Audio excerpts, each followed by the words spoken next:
Se você é fã de Naruto, eu aposto que em algum momento da sua vida você já olhou fixo para um espelho tentando se concentrar bastante para ver se despertava o Sharingan.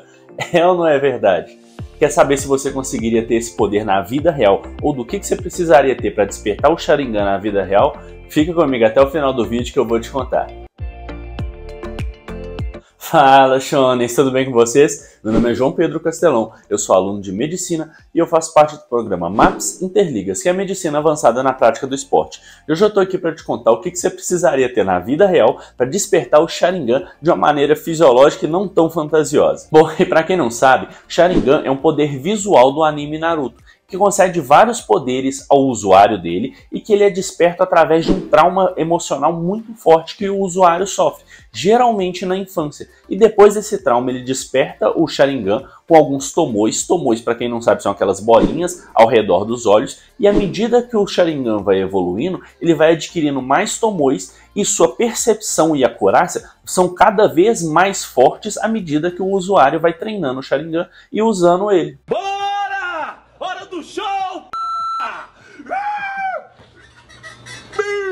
E só para deixar claro, nesse vídeo aqui eu só vou me concentrar nos poderes básicos do Sharingan, porque daria muito trabalho, queimaria muitos neurônios eu tentar conceber o que você precisaria ter para despertar o Fumetsu Mangekyo Sharingan Eterno com Susanoo completo, obviamente, na vida real. Então só vou me concentrar nos poderes básicos dele. E para você que não sabe, os poderes básicos do Sharingan incluem perceber melhor o fluxo de chakra do oponente, copiar as técnicas do oponente, seja ninjutsu, genjutsu ou taijutsu, perceber melhor os movimentos dos seus oponentes, como se eles se movessem em câmera lenta, o que te dá maior possibilidade de contra-atacar sem gastar o chakra, porque você vai conseguir ver melhor as técnicas dele se movendo em câmera lenta, e um genjutsu relativamente fraco que é usado para confundir o oponente durante uma batalha. Bom, Shonens, então, como diria Jack, vamos por partes. O que você precisaria fazer para despertar o Sharingan?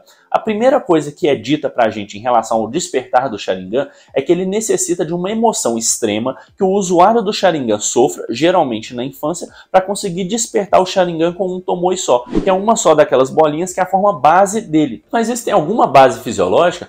Bom, talvez tenha. Vamos supor que o clã Uchiha ele nasça com alguma predisposição genética a maturar alguns neurônios, principalmente do córtex visual, depois de uma emoção extrema. Então o córtex visual desse clã supostamente estaria intrinsecamente ligado ao seu sistema límbico. Então, na hora que o seu sistema límbico, que é aquele sistema responsável por ações imediatas e respostas imediatas ao perigo, é ativado de uma maneira muito urgente, ele talvez consiga maturar os neurônios que estão no córtex visual para que assim você desperte o Sharingan. E depois dessa forte emoção, ele sofreria uma maturação no córtex visual mediada pelo sistema límbico, o que causaria uma mudança conformacional no seu sistema visual como um todo, tanto do nervo óptico que leva a informação do olho para o córtex visual, quanto da retina como um todo. Talvez a retina já maturada, por causa desse processo que ele sofreu, ele tenha essa mudança conformacional de um olho básico para um olho de um Sharingan com um tomoe. E pensa só, essa mudança seria muito similar à mudança que nós sofremos durante a nossa puberdade.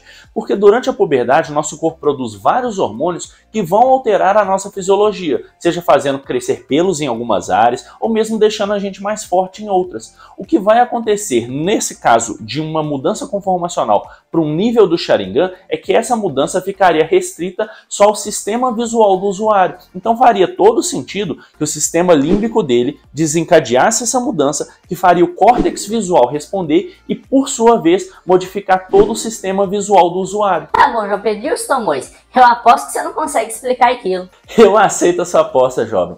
Primeiramente, vamos lembrar para que serve a nossa pupila. Ela basicamente controla a quantidade de luz que vai incidir na nossa retina. A nossa retina é quem vai processar a imagem do que a gente está vendo. Só que quem controla o tanto de luz que vai entrar na nossa retina é justamente a pupila. E se você já esteve num lugar escuro e depois saiu de uma vez para um lugar claro, sabe que na hora que a pupila está muito dilatada e entra muita luz de uma vez, você não consegue enxergar nada. Então essa é a primeira coisa que a gente tem que eliminar. Provavelmente os tomoes não servem para deixar entrar mais luz para que a retina consiga captar mais informações do ambiente. O que provavelmente eles façam é uma conexão entre nervos hipotéticos que conectem a pupila diretamente ao nervo óptico, fazendo com que o usuário consiga perceber maiores espectros de luz do que uma pessoa normal. Mas como assim, João Pedro? Espectro de luz? Do que você está falando? Calma, jovem, eu já vou explicar. Para quem não sabe, a gente define como luz visível todo o padrão de onda eletromagnético que a gente consegue enxergar, que é uma faixa bem estreita do padrão eletromagnético que vai do vermelho ao violeta. Ou seja, tudo que estiver acima do espectro violeta, ou seja, ultravioleta, a gente não consegue enxergar, assim como tudo que estiver abaixo do vermelho, ou seja, o infravermelho, a gente não consegue enxergar mais. Então, talvez, hipoteticamente, na hora que o Sharingan desperte esse Tomoe, ele crie nervos fictícios que conseguem captar mais espectro de luz visível. Por exemplo, se ele conseguisse capturar imagens abaixo do espectro vermelho, ou seja, infravermelho, ele provavelmente conseguiria enxergar o padrão de temperatura nos objetos, que é aquela visão que algumas cobras ou mesmo algumas lentes de câmera conseguem fornecer, e aí você enxerga todo o ambiente pela variação de temperatura, não pela variação do padrão de cor. Isso já explicaria um dos poderes do Sharingan, que é basicamente ver o fluxo de chakra no corpo do oponente. Troca fluxo de chakra por temperatura e você já vai ver como é que enxergar um padrão de espectro de luz a mais, ou seja, o infravermelho, já seria extremamente vantajoso para um usuário do Sharingan. É mesmo, é? Então, teoricamente, esses Tomoes representariam pontos de fixação de nervos fictícios adjacentes ao nervo óptico que conseguiriam captar muito mais informação do ambiente do que os nossos olhos normalmente conseguem. Bom, agora a gente vai para a habilidade que fez o Kakashi ser infame em todo mundo ninja, que é basicamente conseguir copiar a habilidade do oponente. Se você já consegue ver o fluxo de chakra dele, você já tem uma grande vantagem. Só que, e se além disso, para poder copiar, por exemplo, o Taijutsu do Gai, ele conseguisse ligar o córtex visual dele justamente na região espelho do cérebro? Para quem não sabe, a região espelho é uma região no nosso cérebro em que a gente consegue imitar os movimentos de quem a gente está vendo diretamente, sem passar por nenhum outro centro de processamento antes. Então, assim que eu peço para você esticar o dedo e colocar a mão no nariz me imitando, você já consegue fazer isso sem ter que pensar muito bem, justamente porque a região espelho é uma região no cérebro que é responsável por mimetizar as ações que nós estamos vendo.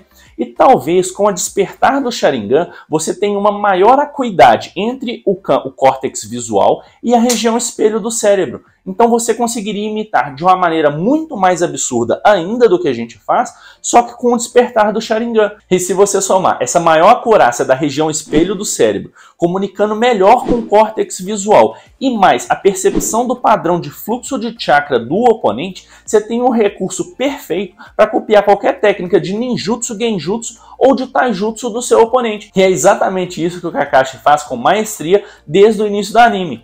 Tá bom que na parte do Shippuden ele esqueceu completamente desse negócio e ele é conhecido como ninja copiador, mas que depois de tudo não copiou mais porcaria nenhuma, né? E agora a gente vai para o penúltimo poder do Sharingan básico, que é conseguir perceber as coisas como se elas estivessem quase em câmera lenta.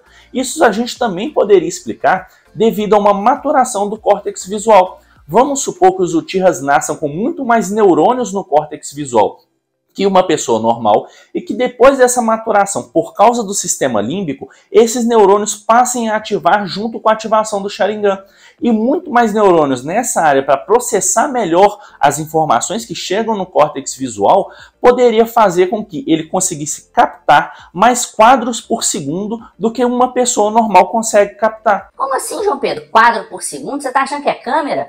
Exatamente isso, jovem. Para quem não sabe, o nosso olho capta mais ou menos, dependendo da literatura que você for consultar, 200 imagens por segundo. Esse é o limite dos nossos olhos. Só que, teoricamente, se você conseguisse captar mais quadros por segundo e processar todos eles ao mesmo tempo, teoricamente você conseguiria ver as coisas em câmera lenta. Sabe aqueles depoimentos de pessoas que sofreram algum acidente e falaram que durante o acidente as coisas estavam movendo em câmera lenta?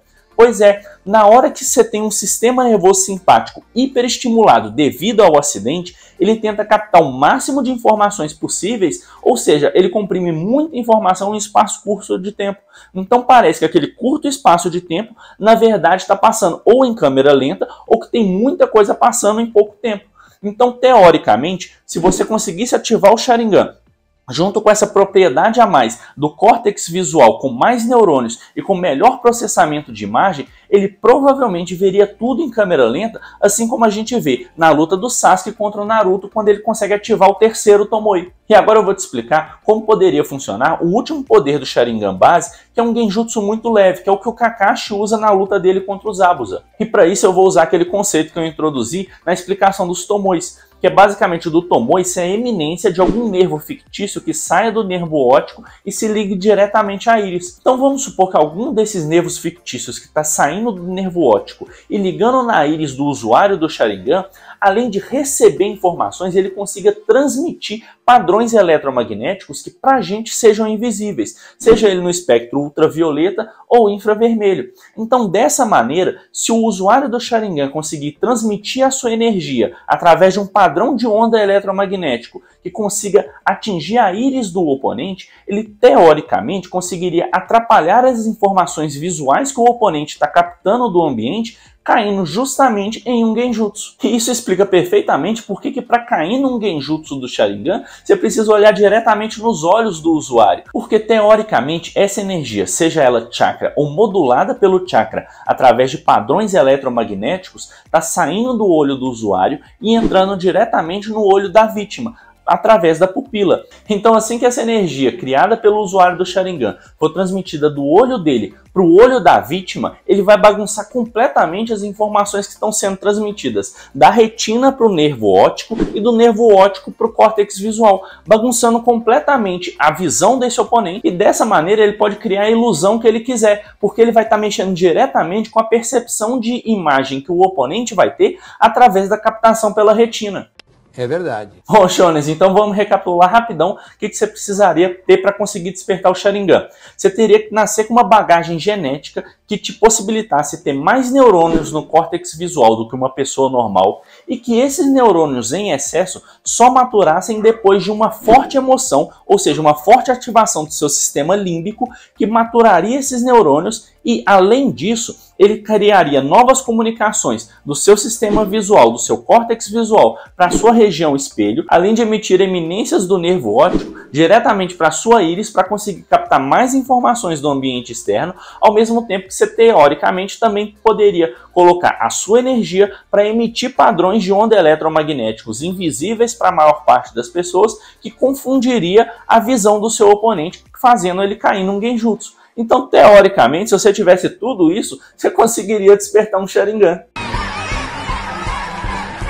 E Shoners, eu tô trazendo mais esse vídeo de Naruto essa semana porque a recepção de vocês sobre o vídeo que eu fiz na semana passada foi maravilhosa. Eu adorei saber que vocês gostam desse conteúdo de Naruto. Que, a propósito, se você não viu o vídeo da semana passada, clica aqui para ver. Nele eu falo por que o Naruto não precisaria da prótese para ter o braço dele de volta. E Shoners, se você gostou desse vídeo, dá um joinha e se inscreve no canal para me dar uma força, isso me ajuda demais. Principalmente nesse início, que é para eu saber que vocês gostam desse tipo de conteúdo, para eu continuar trazendo mais conteúdo assim para o canal. Eu adorei fazer esse vídeo para vocês, eu espero de coração que você tenha gostado. Um abraço e até a próxima!